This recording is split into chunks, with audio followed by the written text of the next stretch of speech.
മീശക്കാരൻ മാധവന് ദോശ തിന്നാനാശ. അപ്പോൾ അതാ ഗൈസ്, ഒരടിപൊളി പ്രഭാതം വിരിഞ്ഞിരിക്കുകയാണ്. ഇതാ നല്ല സൂര്യപ്രകാശവും തട്ടിൽ മുരിഞ്ഞുകൊണ്ടിരിക്കുന്ന നെയ്യ് ചേർത്ത നല്ല ദോശയും. ആഹാ, എന്താ ഒരു ഫീലിങ്സ് അല്ലേ. നല്ല അടിപൊളി നൊസ്റ്റാൾജിക് ഫീലിംഗ് ആണ്. നല്ല നെയ്യ് പുരട്ടിയ ദോശ ഇതാ മുരിഞ്ഞുകൊണ്ടിരിക്കുന്നു. അപ്പോൾ ഇതൊരു അടിപൊളി തട്ടിൽ കുട്ടി ദോശയുടെ റെസിപ്പി ആയിട്ടാണ് ഞാനിന്ന് വന്നേക്കുന്നത് കേട്ടോ. അപ്പോൾ എന്തായാലും എല്ലാവരും ട്രൈ ചെയ്ത് നോക്കണം. ബിഗിനേഴ്സൊക്കെ ആണെങ്കിലും വളരെ എളുപ്പത്തിൽ തയ്യാറാക്കാൻ പറ്റുന്ന ഒരു റെസിപ്പിയാണ് ഇത് കേട്ടോ.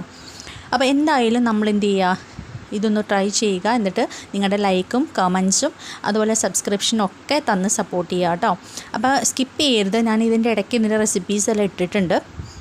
അപ്പോൾ ഈ ഒരു ദോശ എങ്ങനെ തയ്യാറാക്കുന്നതെന്ന് വെച്ചാൽ, നമ്മൾ പച്ചരിയും അതുപോലെ ഉഴുന്നും ഉലുവയും തലേ ദിവസം കുതിർക്കാൻ വെള്ളത്തിലിട്ട് വയ്ക്കുക. ഓക്കെ, അപ്പോൾ പച്ചരിയും ചോറും ഒരുമിച്ച് അരച്ചെടുക്കുക. പിറ്റേ ദിവസം ഉഴുന്നും ഉലുവയും ഒരുമിച്ച് അരച്ചെടുക്കുക കേട്ടോ.